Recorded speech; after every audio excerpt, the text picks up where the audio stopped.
Today we got this 2014 Dodge Ram, and I'm going to show you how you can do an oil change on this. This is not the Hemi. It's got the 3.6 liter engine.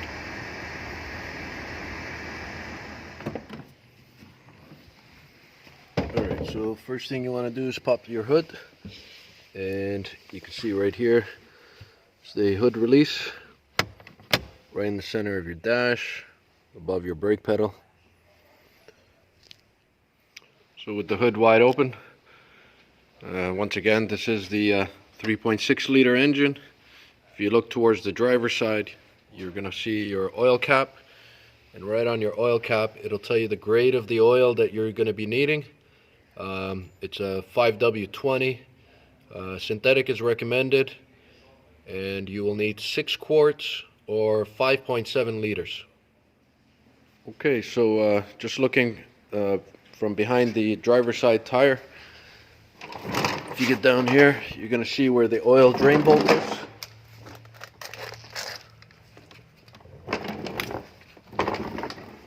You'll see right here,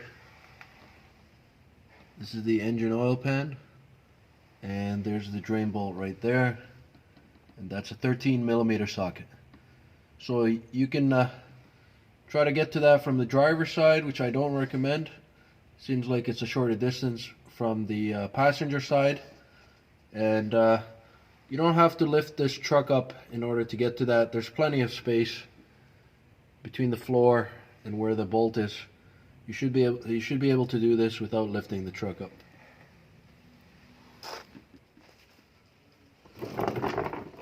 So with the drain bolt removed, just allow that to drain. Just make sure your truck is cool and not so hot so that you don't burn yourself when you remove the drain plug. And as you can see, just let that go. I strongly recommend that you remove that drain bolt first before you attempt to remove the filter, because if you try to remove the filter first, you're just going to get oil all over the place.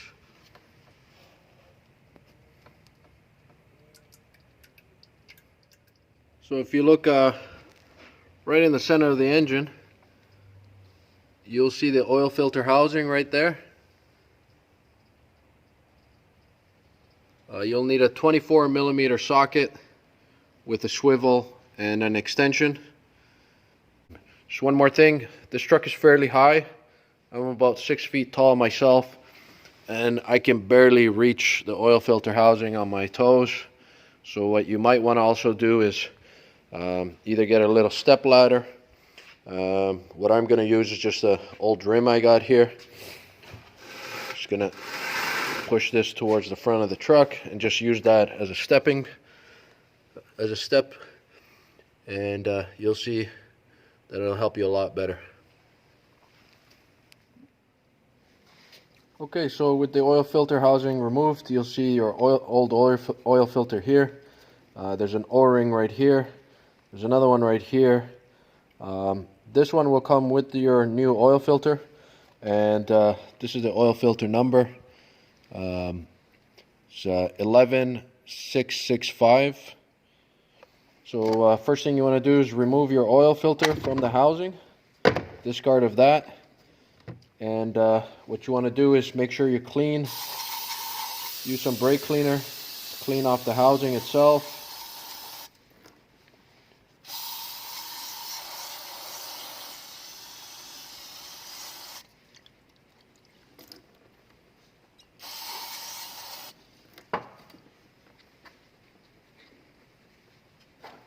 And then with a small screwdriver, you want to go ahead and remove the old O-ring.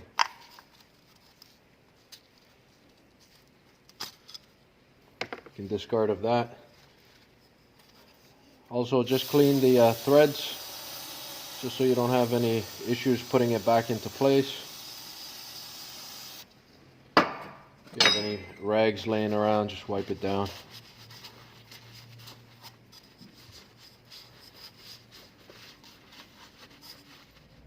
Okay, so with your new oil filter, you'll get a new O-ring. This one happens to be white, yours may be black. You just want to slide that over. Make sure that it sits in the correct groove. And what you should do next is make sure you lubricate this O-ring. You can use engine oil. If you don't have it handy laying around, you can use any type of silicone grease. In this case, I'm just using a little bit of WD-40. So this is the new oil filter, and as you can see, the new O-ring is here. You also want to just dab a little bit of grease or oil on that, and you just put the new oil filter right into its housing and make sure it's secure, and you'll reinstall it into the vehicle. Okay, so what you can do also is just take the oil filter and just install it directly into the filter housing, and make sure your bottom O-ring is lined up, and you should hear that click when you push it into place, and it'll be secure there. You can then grab your filter housing, put it into place, and just start threading it by hand, just to make sure you got it. You don't cross thread it by any chance.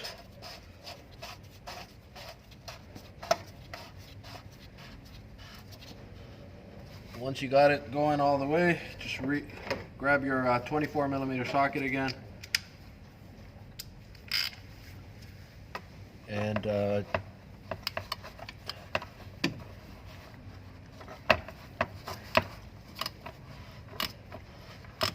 give it a couple more turns till it sits nice and snug.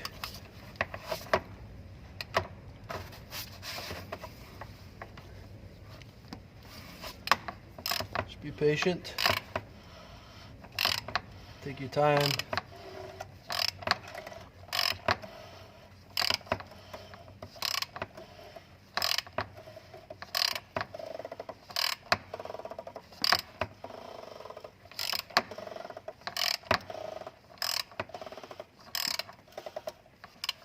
And once it's bottomed out, you're good to go.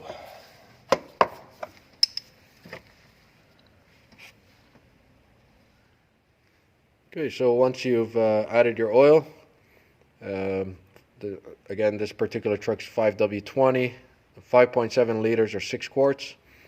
You want to turn on your truck, let it run for a few minutes, and while it's running, you just want to make sure that you're not leaking anywhere. Especially at the filter housing. Okay, and if it's not leaking, it's great. Shut it down, let it sit for a few minutes, and then you'll see right here this yellow handle.